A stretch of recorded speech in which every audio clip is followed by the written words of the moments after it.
What's up, rascals? It's me, Nolan Lewis, and today I'm taking you behind the scenes to show you how I made my new song, Turn the Tables, which I firstly want to thank you all for showing so much love. This is the first of my songs to ever have a trajectory like this. We're approaching 2,000 streams in just a little over a week, which for a small independent artist like me is huge. So I just want to start this video off with a major thank you. Without further ado, let's get into it. If you want it, then jump on it. Why you trusting labels? Be on it, supersonic, and it's time to tables. To give some backstory, I wanted to make a fun song. I got tired of making emotional, thought-provoking music, so I was like, let me turn my brain off for a second and just make something fun and danceable. I'm still giving you bars, but the production is definitely simpler compared to what I've done in the past, but it's still very effective and powerful. I think that's something that we've seen a lot recently, is that simpler songs have a lot of power when it comes to the production if you get it right, if you have that formula. And I think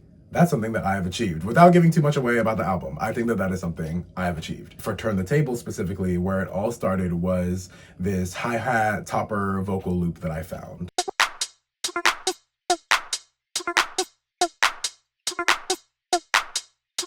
Upon my first listen, this loop was just begging for more life.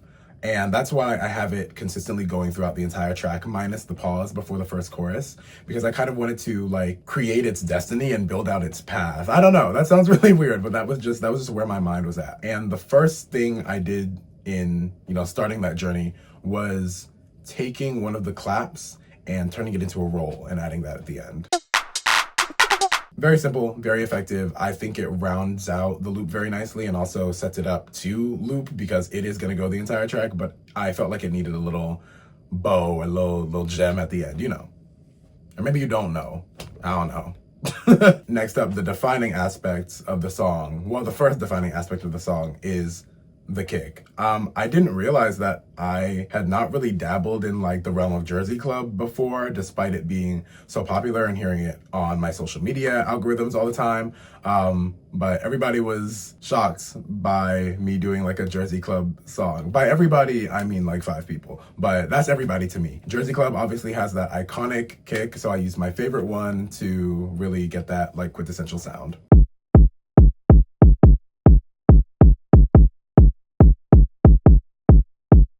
I don't know what it is about that pattern, like tickles our brains so much and just like makes any song into just like a party immediately. It's so strange, in a good way, Up until this point, we've just been working with drums. So this is when I started adding chords and notes, etc. A big motif or theme that I do in my production, I can't think of a better term than musical edging. But it's like, ever since I learned about the completion principle, I've always wanted to play with that while you're listening to my song, especially at the beginning. I'm not gonna give you what you want just yet. These chords are a good example of that. To me, they have a sound that sort of says, I'm not fully done. Like it's always constantly building, but it never gets to a point, just on their own.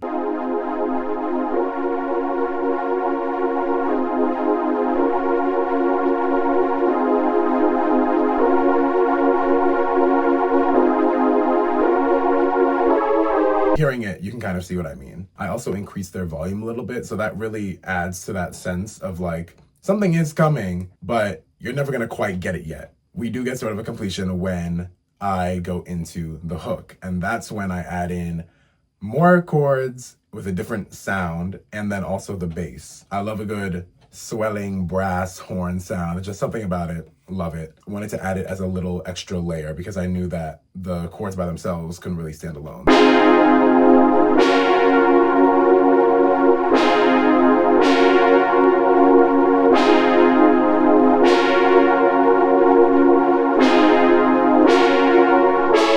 Layering that with the original chords gives a subtle difference, but one that still works, in my opinion. It's something about that subtle layer that adds texture. It's something like those original chords have a bit of a crackle and a grain to them, and I think that was a really good supplement for the loud brass horn. All of that is somewhat overshadowed by the bass, which is good. If you hear a song and the bass isn't booming, the bass doesn't really make you want to move, I did not produce that song. I did not work on that song, okay? Don't attribute that to me.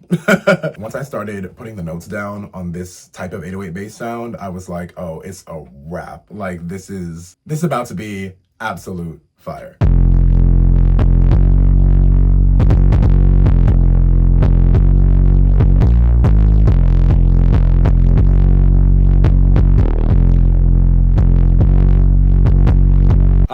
off. I want to keep listening to it. It's that good to me. But after making that pattern, I did think it was so good that I took it into that second verse, where it's seems like it's just bass, or bass is like the main element. I was not originally planning to do that with the arrangement, but once I made the bass, I was like, yeah, I think this needs a spotlight. It needs a moment. One final element that I added in the hook was some arpeggiation. If I feel like a beat is missing something, if I'm still not satisfied or content, it's probably because I haven't added some sort of like arpeggiation of notes that match the chords. Just something to add a little extra texture.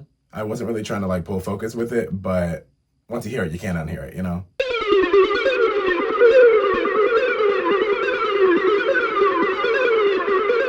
Super simple, but just a little extra something to give the track more life. I used to play instruments, but now my voice is my instrument, so I'd like to take that a step further and sample my voice in my tracks beyond the symbolism of it all. It's just fun to do, and it like tests my ability as a producer.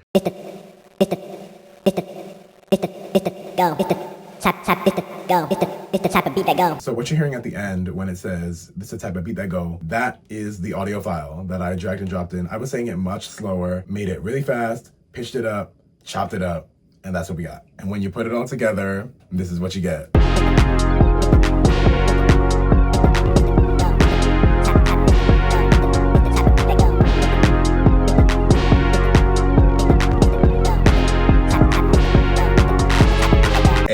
Devoured, chewed, synonym. You know, can't stop outdoing myself. I don't know what it is. So yeah, that's how I made Turn the Tables, my new song, one of my best songs, in my opinion. Y'all are definitely showing me that you love it. Please keep showing it love, keep running it up. I really appreciate it so much. Stay talented, smart, and sexy like me, and I'll see you in the next video. All eyes on me.